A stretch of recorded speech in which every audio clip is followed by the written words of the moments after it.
Mini episode 1210 of the FDH Lounge is brought to you by Sportsology, delivering unconventional columns and webcasts about sports, TV, music, movies, and more. Follow them on the web at sportsology.com. The FDH Lounge. You'll want to schedule your life around it. A long time ago, on a gloomy, wet Cleveland spring night, two men stand alone amidst the late-night drizzle.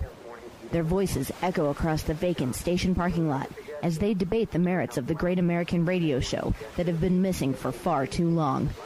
On that night, an idea was born. That idea became the FDH Lounge.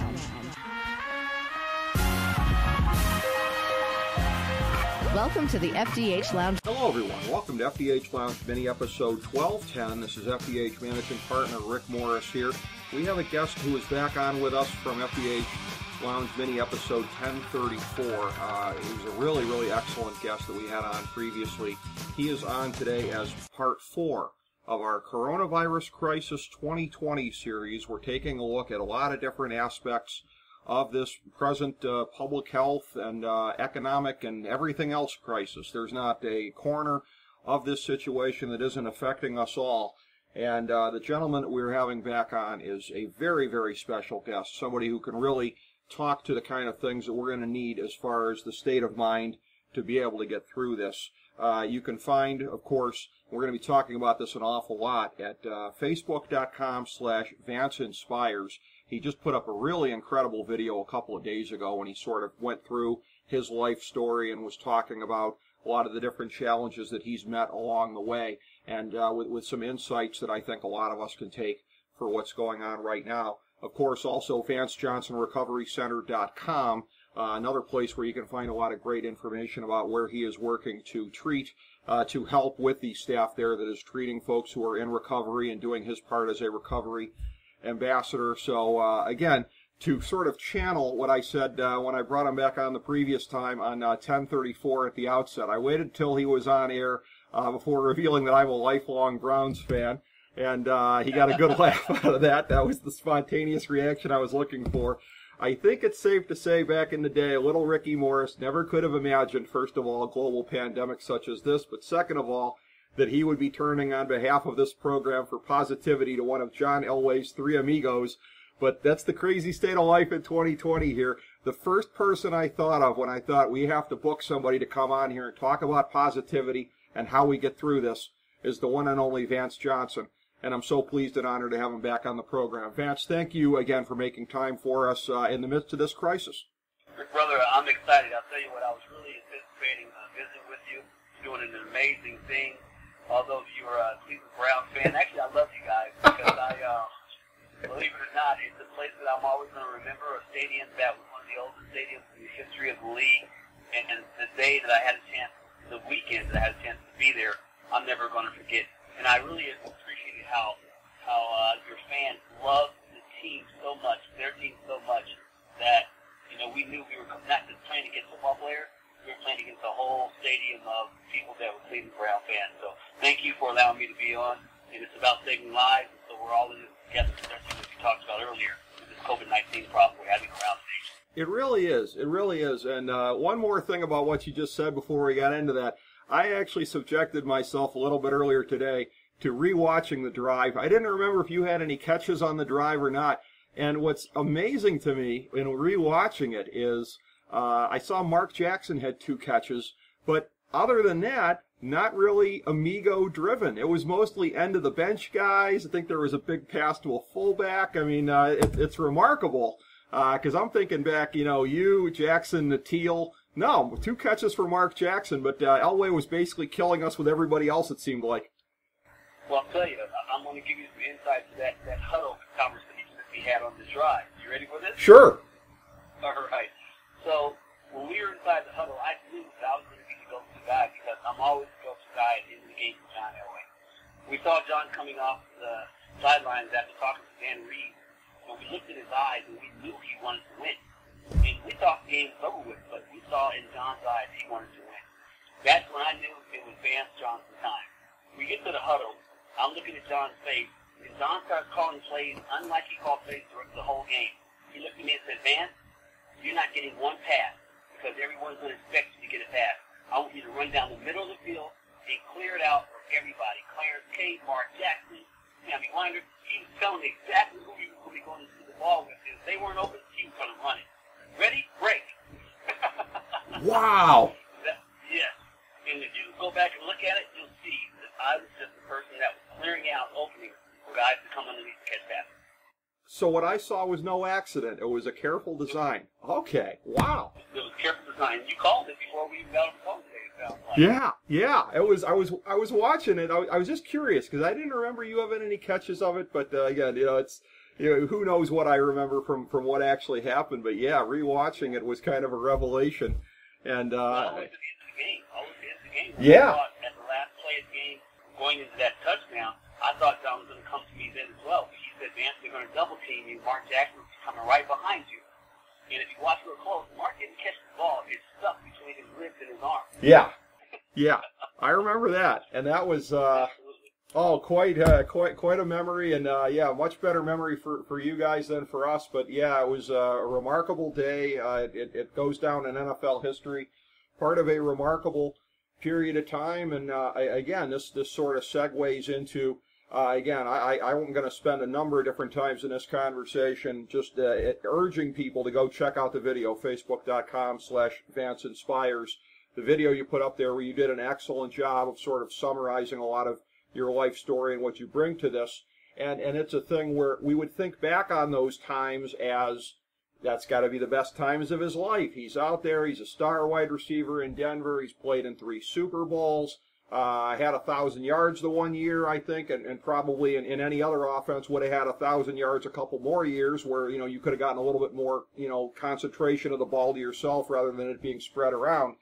Really excellent career, and yet again, it turns out that really it's this chapter of your life now where you are really shining, because this is where you have the mental peace and everything like that you never had back then. Well, believe it or not, the game field that I played on during those 10 years was just preparing me for the fall that was coming and the game field that I was going to be on to be ready to be used to save lives. During my career, everyone saw the edited version. My only reality was when I was on the field and I was taking touchdowns, and you probably heard that in my excitement when we talked about that game previously. Mm-hmm. So, but off the field, brother, I was so broken because of the underlying issues that I was coping and dealing with throughout my career that were from my childhood. My greatest strength was becoming famous, and it was my biggest weakness because I fell to the very bottom because of it. And all through those 10 years of my career, I did everything I could to feed my flesh so that I would feel good about myself, including the accolades, the touchdowns, the relationships, and we'll get into that. But, several failed marriages, and using the whole time, drinking for the first time when I was 21 years old, smoking marijuana for the first time when I was 23 years old, painkillers, other different types of drugs to just keep feeding my flesh to feel good. It actually made me play braver. And so I was in the field just doing dynamic things because I was out of my mind when I was on the field. Well, and I can tell you, too, that having had a number of friends who have dealt with either addiction issues or mental health issues, one of the things that I had sort of learned over a period of time from observing is that one of the things that separates them from many other people is the lack of defense mechanisms, essentially. Like hard times can befall somebody like me, but it's going to hit somebody harder who's got mental health issues or addiction issues or whatever. And that was a thing where, you went to that in your point a little bit in the video the other day when you were talking about folks dealing with addiction issues right now and trying to stay clean and everything like that, that it is a particular thing. All the rest of us are sitting here going, oh, boo-hoo, I can't do this, I can't do that, whatever, but it's a little bit more life or death to somebody who is struggling with either mental health or addiction issues. It is, and I had a real mental health problem because as a child growing up around a lot of it traumatized me to the point where I hated my father, I was very shy, I wanted to create and achieve an identity. All along, the whole time I was doing everything to try to get out of my mind, which eventually led me to the drugs and the alcohol. People that suffer with emotional and mental illness, they usually then go to that secondary thing to cope with it, and that's the drug or the alcohol to deal with their mental anguish that they're dealing with. So after my career was over with, not having having anything and the fortune being gone, then this mental problem exacerbated, and literally the only way I could cope with life was by using. And unfortunately, there were failed suicide attempts even during my career. I was cutting my wrist one time after a Super Bowl that my mother, she called me, and I would have killed myself if she hadn't gotten a hold of me. I mean, I can go so deep into this story, driving cars, crashing on Highway 225 in Denver, Colorado, and going to the hospital, and, being impaired and literally scared they were going to take me to jail, so they ended up putting me down by a morgue to hide me from the cops. I mean, if there was social media back then, brother, I would have went viral, because I was dealing with so much mental illness during my career, and after my career just got even worse, obviously. And I ended up, calling my mother one night, literally to the point where, after so many years of using and failed suicide attempts, wanting to die and not caring if I died, it was my fault even when my own children got killed, because I wasn't the father I needed to be. He ended up trying to get a hold of me, I'm sure, and he couldn't reach me, and he was going to college where I was living at. He would take his motorcycle the very same night, gets run over and killed by a drunk driver. I'm already suffering mentally. So that took me overboard to the point where now I'm trying to die. And I called my mom one night and told her I was going to die. She races over to pick me up on the way to the hospital. I ended up actually getting out of the car, going to the hospital door, and I fell into a 28-day coma. Death was just waiting for me. Literally to the point where at day 24, they told my mother my body was shutting down, all my organs were shutting down, and they had to make a decision to pull the plug. My mom couldn't do it, so she called all my children, who I had abandoned. By the way, guys, now I'm all the way up to my 7th wife at the time. This is how bad I was suffering emotionally and mentally. I kept trying to feed myself with another relationship to get better. Well, my children, 7 kids, I was never in their lives. They were actually hating me at the time because I was a superstar football player that never spent any time even changing their diapers. They just said, let them die. And so for the next 4 days, they just watched me until I was going to stop breathing. And that's when, by the grace of God, my eyes, and we can continue the story, but ultimately, brother, it's about saving lives now. This is my whole pattern of every morning waking up, giving praise to this God that pulled me out of this bondage, loving my Savior Jesus Christ, and reaching those who are suffering with the same problems that I had, with mental health problems and addiction. Well, and it's really interesting, too, I think, the dichotomy in terms of where you've been and where you are now, because this is a thing where, again, knowing what I just said about defense mechanisms and the problems that people can have if they have either mental health issues and or addiction issues, on that sense, the vulnerability that's there that I knew, and yet this is one of these things where when I booked this segment, as I said at the top here, you were the first one that came to mind for doing a segment on positivity and how to get through a time like this. And it wasn't until I was watching your video where it hit me. It's a thing where there's a lot of people like me who would look to you at a time like this, but ultimately we're all dealing with this together, and we're all dealing with our own issues. And in watching you in that video with the vulnerability that you were showing and everything like that, it just kind of hit me like, wow, I mean, he has a lot of good answers for other people, but by the same token, he's still dealing with it himself. So it's really kind of an interesting kind of a thing here, because you're somebody that's able to help a lot of other people with everything that you have to say, with your message and all of that. But at the end of the day, you got to try and make it through this just the same as the rest of us. And that's what's so good about this thing, brother. And I'm going to be honest with you. I thought when I was first getting clean that I wanted to go off to the sunset and just enjoy my happy, sober life for the rest of my life. But instead of that, I know that God had a plan for me. So I wanted to stand by the door of recovery so that I can have my hand out and reach out and pull people back into the treatment that they need. And the only way I was going to be able to do that was by staying transparent and staying right there and dealing with my personal, emotional, mental, all types of relationship issues that I'm having, and be transparent about it so I can show people there's a way to get through this. You don't have to lean anymore on trying to figure out how you're going to cope with it by using drugs or alcohol or saying you're crazy or wanting to commit suicide. And if you're a person in faith, that's where I'm really strong at. Now, let me preface this. There are many roads to recovery. There are many roads to sobriety.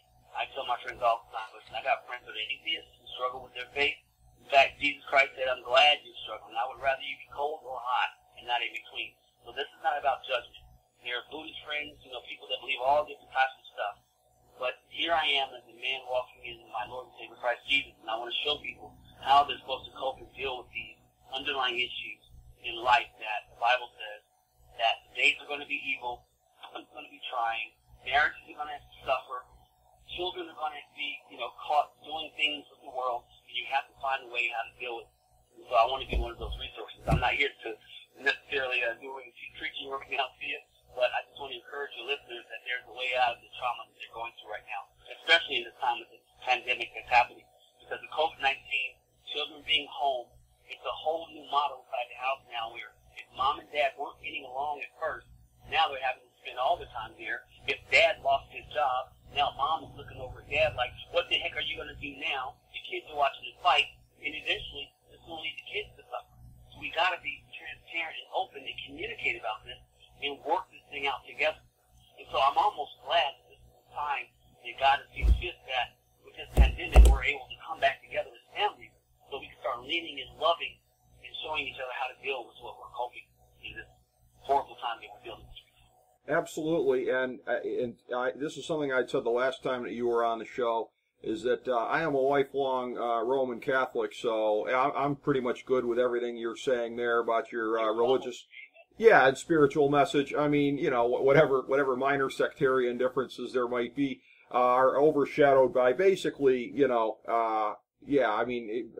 I'd say just about 100% on the same page with everything that you're saying, and so I can recommend that as well. But it's a thing where I have found in my own life a lot of times that when there is difficult times such as this, that it helps me if I'm trying to work on something positive, something productive, whatever. So this message that you're out there spreading to other people about how they can get through this, hopefully, I feel this would be something that would be helping you as well. Is it giving you strength to try to give strength to other people? This is absolutely helping me so much, and it's how I actually learn how to cope and deal with things that I'm dealing with even today. If I may share, I just told today, brother, because I had a conversation with someone, I won't say who it is, but a loved one, who called me, was angry with me, was cursing me, and saying some things that were really hurting my feelings. Prior to me talking to this person, I was actually getting some words, because I'm a believer, but my emotions started to rev up a little bit, and I wanted to fight for myself. I wanted to use my language to try to tell this person off and tell them that I was the one that was right.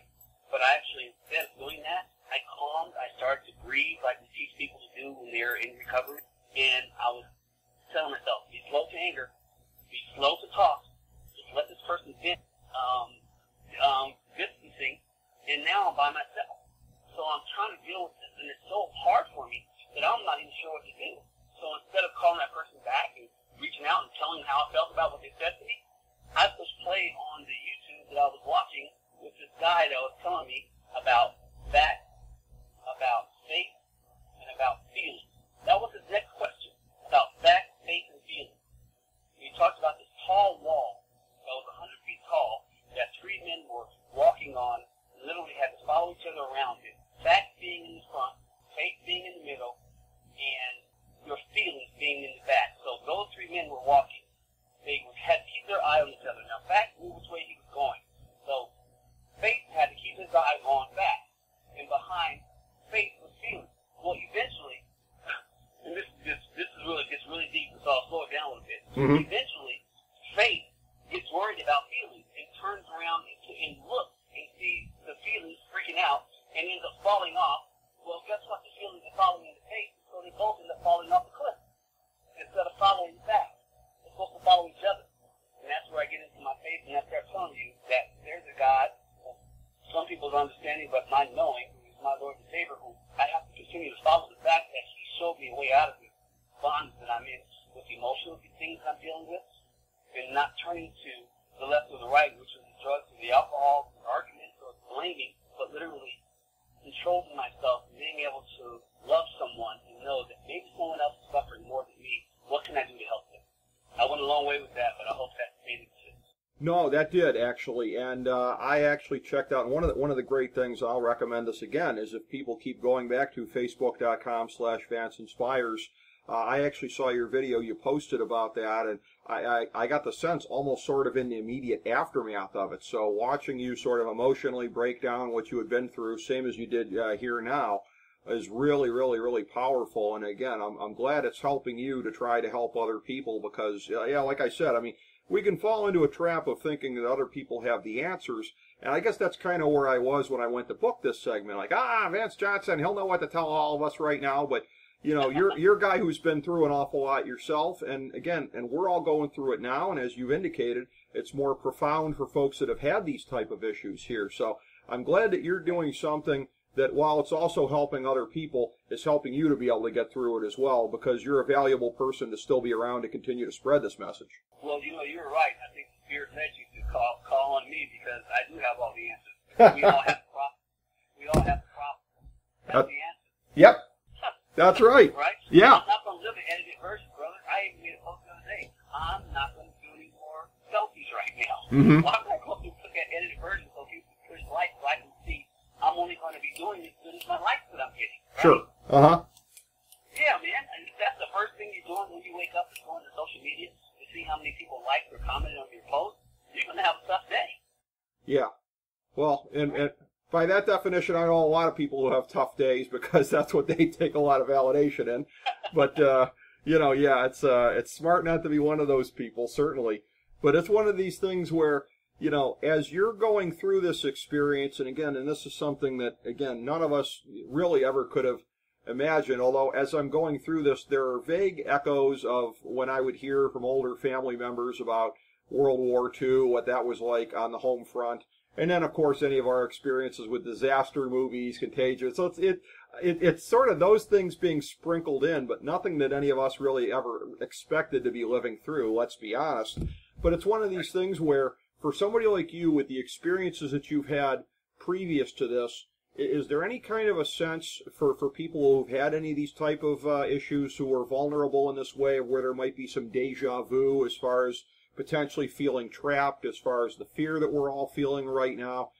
Is there a big danger that this is uncovering a lot of bad things from the past for a lot of people right now? Yes, in fact, that's the language in this recovery space right now, and also the mental illness hospitals that we have. I have a company that's the brand that I'm working for. They're called Oglethorpe Inc. They have about 14 mental illness hospitals around the country. And we're all gearing up because we know that during this time, people are suffering so much that they're either leaning on their alcohol, leaning on their drugs, having domestic issues inside the home, children are being traumatized possibly, and they're not being social, so they're suffering too. But on the other end of this, there's going to be a lot of help that's going to be needed. And that's the reason why I'm sure you're a resource, and I want to be a resource.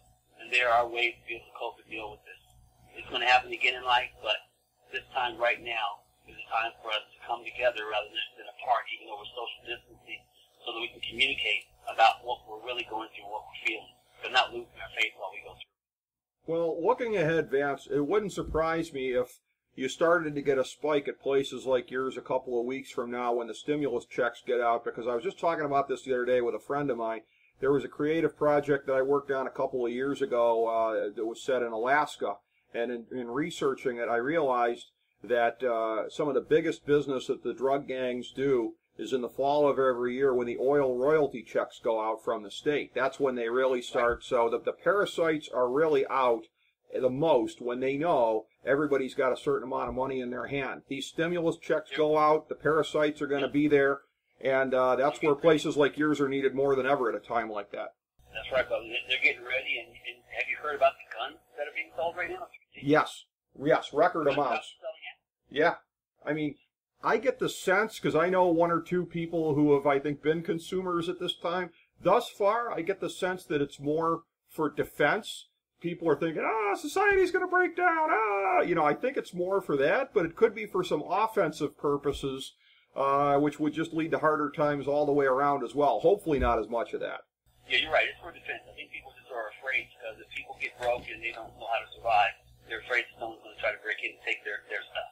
So, yeah. Right? And they want to protect their families. Yeah, and that's where I think it's all at for right now. And if that's the case, that's a thing where it's still good. And hopefully this whole thing can kind of loosen up, and we have the ability to kind of open things up without getting more people sick before there's further economic calamity or people suffering during the shutdown or whatever. But, it's an absolutely unique time in history to go. I mean, there's always the chance this could happen again, but it'll never be the first time it happens. And so none of us have a playbook to go off of. None of us have any kind of sense of what this is going to be like, what the end game is going to look like, whatever. And that's where, again, in doing this series on the coronavirus crisis and trying to look at a lot of different aspects of it, we've tried to put together something that will stand up now for people to listen to, and also something that we'll be proud of, pointing back, looking, saying, yeah, that's what we did at the time. And I knew this conversation was going to be the case, Vance. I knew that it would be, but somehow it's actually even exceeded my expectations because of the great way that you're able to deliver your message and the feeling and everything that you put into it. This is really something that just is going to spread your message in such a great way, and I'm so grateful to you for being a part of this series. Brother, I sure appreciate it. I look forward to visiting with you again. I think you and I are on the same wavelength in the same football field right now, playing on the same team. So whatever I can do to keep encouraging people through your social media, I'd love to be involved. God bless you, man. Yeah. I appreciate the time. Thank you, Vance. I really appreciate it. And I'll tell you what, and it says to me, too, that our mutual friend, Vernon Turner, for as many great friends as he made in football, when he says to me that you're one of the people that he respects most in this world out of the folks that he was associated with in the NFL, that really, really says something. So, our mutual friend speaks so highly of you as well. And it's a real pleasure, and I'm looking forward to the next time that we have you back on, because your message resonates, especially at a time like this, but there's never a time when it doesn't resonate. So I certainly look forward to catching up with you down the road, and like I said, I'm so grateful to have had you on. Brother, I sure appreciate it. Make sure you tell BT I said hello, man. Have a great weekend. I will. Thank you. Have a great week, and have a great day. Absolutely. Same to you, Vance. Thank you. God bless. Appreciate you being on. And thank you, everybody, for tuning in to FDH Lounge Mini Episode 1210.